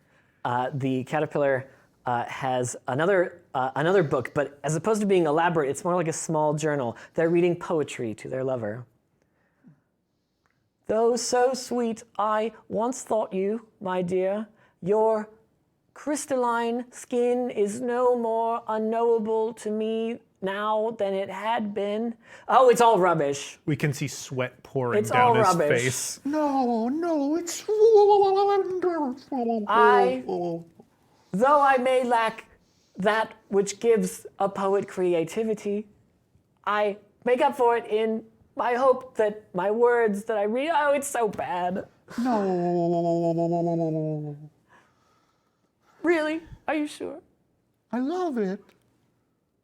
Are you really sure? This is how it makes me truly feel. Miranda. And one sort of proboscis comes up, grabs the book, and throws it in the water. Miranda! The hulking body of this caterpillar flops over, and there's just this like weird hole of a mouth. Miranda! Oh, Will you marry me? of course. Will you marry me? There's. It gets nasty, folks. We can see the bird flap up from the quiet lake and move over the city, winding down an alleyway. It briefly pauses at the mouth of an alley, and we can see slammed against the wall, thrown out of a doorway, is a ghost in a trench coat who limps his way down the alley and says in his own internal monologue, "It was early. I could tell that they had been at it all night, but I was still no closer to finding the answers. When I thought everything was lost and there were no more answers to find," we can see him look up. In this alley, though he is beaten and bloodied, there is a sign illuminated on the wall that simply says, "Zero's Bar." Sometimes in this profession, the answers find you. And we see Seven, the ghost, and detective, open the door to Zero's Bar. John, would you please describe the interior of Zero's very early in the morning? Zero's early in the morning is a quiet place. They're still scrubbing the walls, as they have to do every morning because of the late night shenanigans. There are several crabs on the long bar using their pincers to hold the cups and sort of clean them out with cloths. And there is always and only at this time a old-timey radio that is playing a wailing country song. And everyone, whether they mean to or not, is slowly tapping their foot to it. Zero's is the kind of establishment that everybody thinks they want to be at, but every time you walk in, it's never what you want. Looking around, I could see the morning crowd, some of the lifers still hanging around while the staff does their best to clean up the mess of the night before. I was tired and needed something to pick myself up. I decided to wander over to the bartender. Of course, Zero's not on staff at this time of day. It was someone I'd never seen before. Who does Seven find tending the bar? Seven finds a large, what looks like stacked series of blocks. This person has very clear, like mortar lines running between the blocks of their body, and there's a slow and purposeful sense to their movements as they go about collecting drink orders and getting them together. She was a brick house. Zero. Oh no. Oh no. The kind of building that stacks all the way to the top. Oh no. Seven. wanders over Oh no. to the bartender sits down in front of them and goes, I'll take a coffee with a little bit of death.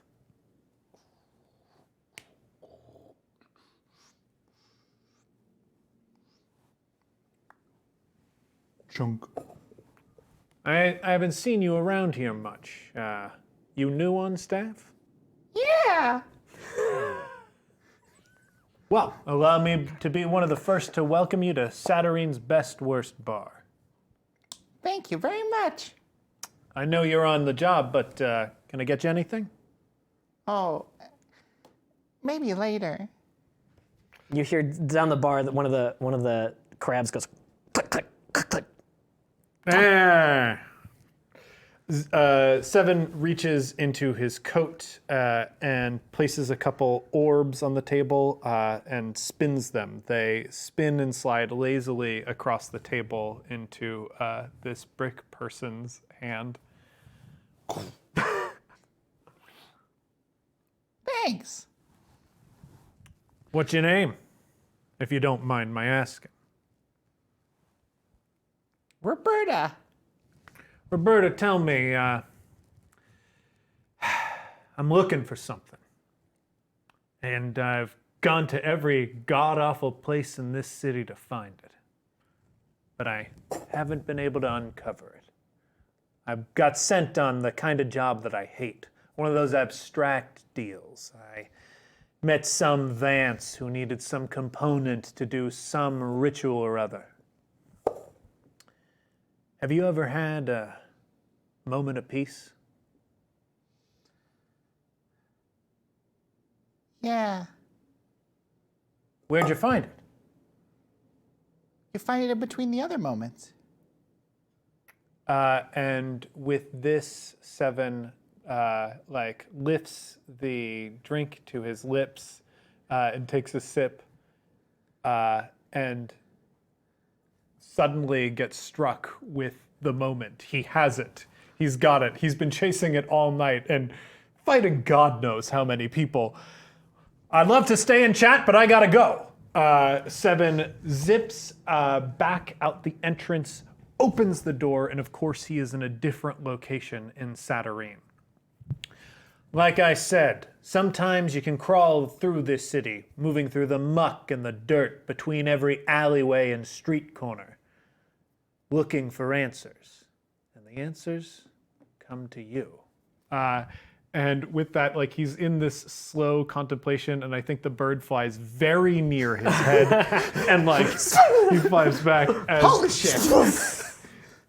it moves to another part of Set Arene. It gets caught in a wind current and sort of does this big spiral all the way. It's moving way faster than is actually possible, of course, and it goes way around the whole thing.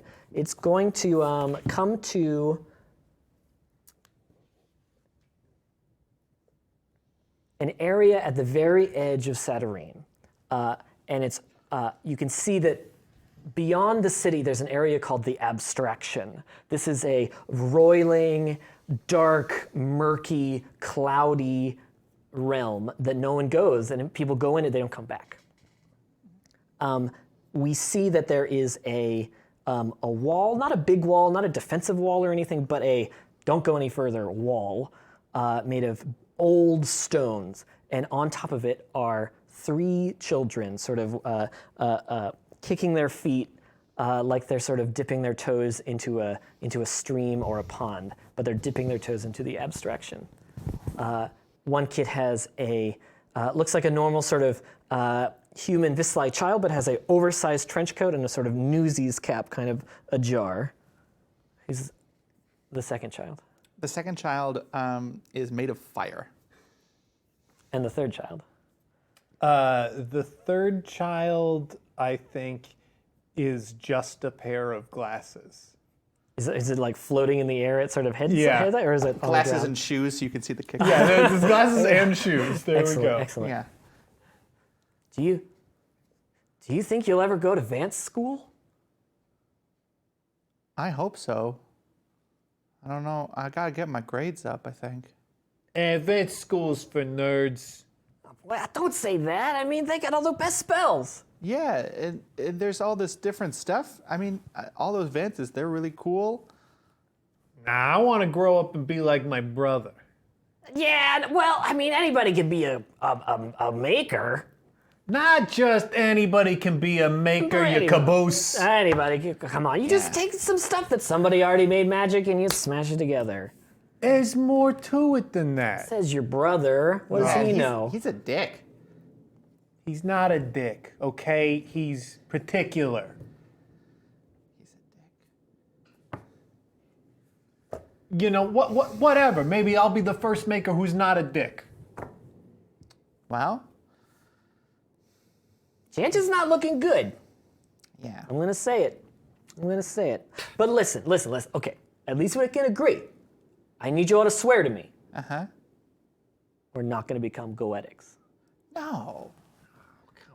I'm not good at negotiating. Yeah, people always want to like take parts of your body and things like that, and I'm really just one thing, so that's pretty convenient. Don't say stuff like that. Around. Real sensitive. I'm sorry. Real sensitive. Real nice. Very cool. How would you feel if I said, "Oh, the goetics, they'll go to the red. It's all fire and brimstone all the time." Hey. Yeah, you feel bad. I know. Hey, watch it! Whoa! Don't knock me in there. Come on. But we're agreed, right? No goetics. Yeah. No goetics. All right. Now, when we're really Vislai, when we're truly Vislai, I'm gonna be advanced. Ugh. You be a maker. You do whatever you want to do. I mean, I want to be advanced. Could I? But you're calling it first. Can we not I think I called it. I kind of feel like we were just talking about going to advanced school. Yeah, I wanted to go advanced school. Well, we all be advances or all we doing different stuff because we got to pick one. Let's all be advances. Okay. All right. I don't want to be advanced! All right. Let's all put our let's all agree verbally on this. We'll all go to advanced school, and we're going to be the best advances we can be. Absolutely not! You can fail out after the first year and go to maker school. Thank God you're not going to be a goetic because you're terrible at negotiation. Oh my god. I can't believe you think I'm going to redirect my life course because of some sort of poetic symmetry? Yeah, basically. If you want to do that, we'll let the abstraction decide. And there's this like suddenly close-up shot of this swirling nexus of chaos, and then back to the more serene, And then a idyllic. very, very far shot is just these tiny little blips of children on this huge wall and just like. All right. Well, how are we going to decide? Well, we're having obviously an impactful and powerful childhood memory, and a like momentous moment generally in our lives. We'll probably revisit this as adults years later. Probably. This is the sort of stuff that goes in the museum of you. Yeah, I think so. Yeah. So, what if we try and play unicorn or dragon with the abstraction? Unicorn or dragon, where we throw a stone in and it either comes out a unicorn or a dragon. Yeah. Fine, but what does each option mean? Unicorns, we all go to advanced school. Sure. Dragon, We get eaten by a dragon. Well, hold on, there are some flaws with this system that I Checks am noticing. we throw a rock into the abstraction. The camera, of course, follows the coin, spinning as it goes into the abstraction, and it is grabbed. By a bird.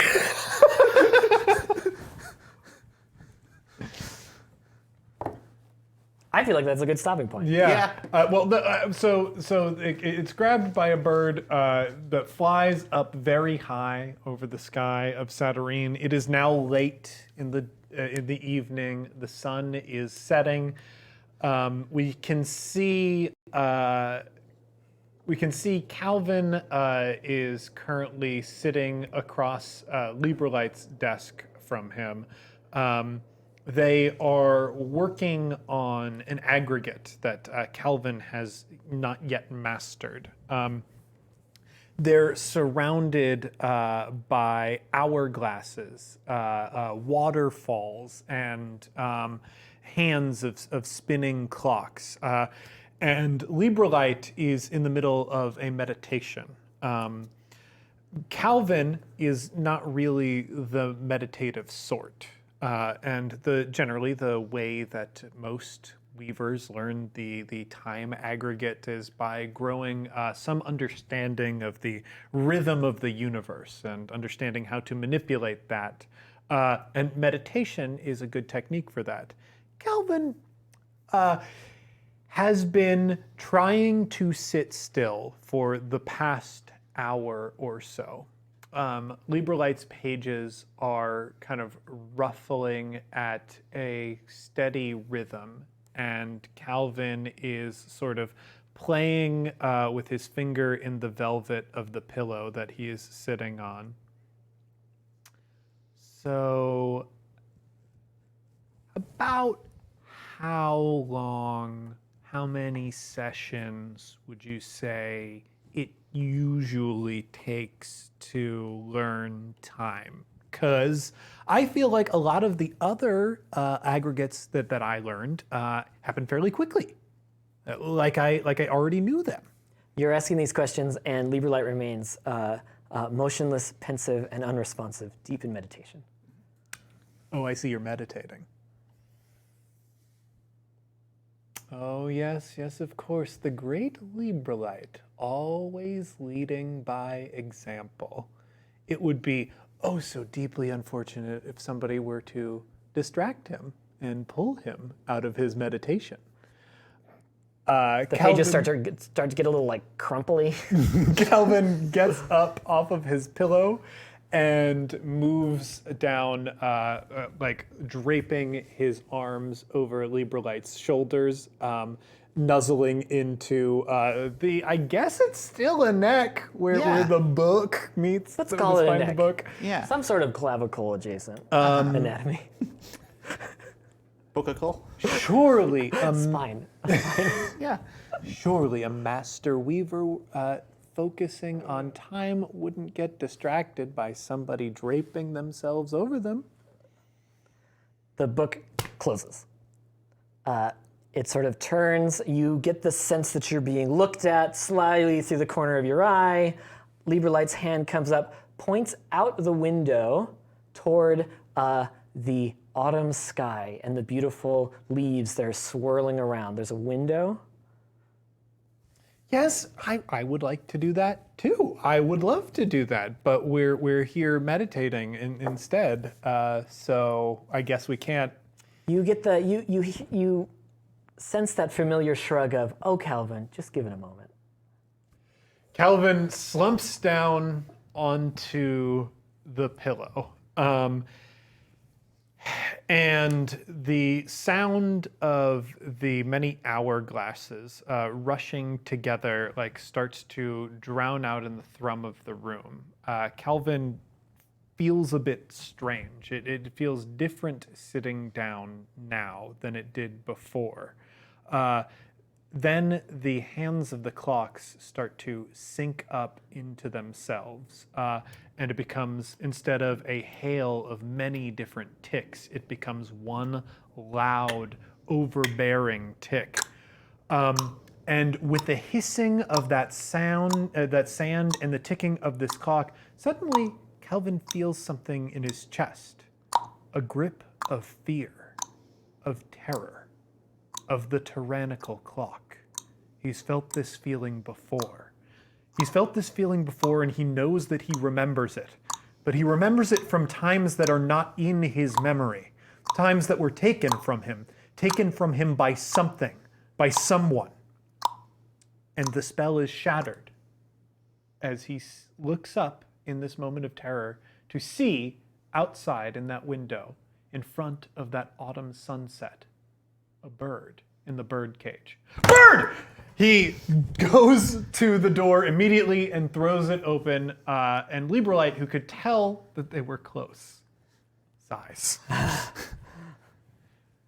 That sounds like a good stopping. Yeah, I think that's Yeah, it. let's stop there. Great. Awesome, everyone. Uh-huh. Should we take 30 seconds? Let me start over. Thank you, everyone. What a fun time. I'm still processing children on a ledge and Ghost Noir and all of this stuff. That's it for tonight. Before we go, is there anything that we would like to mention amongst ourselves? Coming up on One Shot next week, ideally, we're going to have The Good Society, which is a super fun role-playing game based on the works of Jane Austen and other Regency-era romances. It should be a lot of fun. I think a very thematically good coupling to Pasión de las Pasiones, which we just wrapped up. Great. Yeah, and if you keep looking on Twitch every week on Tuesday for the next 5 weeks-ish, we're going to be doing more Woman with Hollow Eyes. Woo! Yeah. Yeah, we're going to be here every Tuesday at, I believe, 7 p.m., but you know us. And we will actually get to start on the plot then. We will have a healthy and powerful Darcy Ross, once again, ready to control the city of Set Arene. I want to take a quick moment and thank John for... Thank you, John. Thank you. I had filling such a in. good time. This is my first on-screen GMing, and I had a great time. Wonderful time. You nailed it. You you did nailed great. it. Thank you. Yeah. With that, we'll... Can I plug something real fast? Oh, yes. Oh, What I would like to plug is I got something started on itch.io recently yes. called Ooh. #SadMechJam. This is very good. that is yours? yeah, that's mine. him. That's Yeah. very C'est cool. moi. Yeah.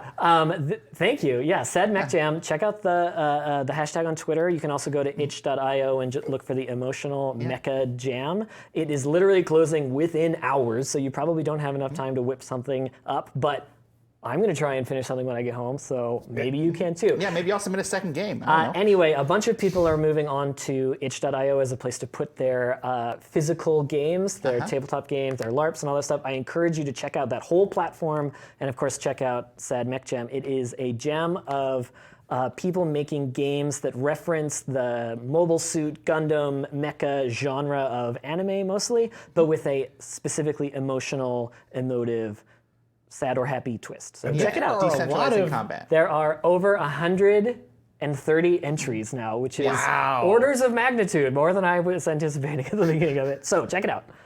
That's all I have to say. All right. Well, Thank you. Once again, thank you so much. We will see you next Tuesday, and I will be posting the schedule for all 5 episodes that are going to follow this. Because this was not episode 1, we are still doing the full season of 5. So very much like last time, you managed to get a little bit extra out of us, actually. Yeah. Actually, you stole from us, really. This was an act of theft. But we will We see. will call the police. We will notify not do the thaw. Yes. Ah. And with that, we'll see you next time, heroes.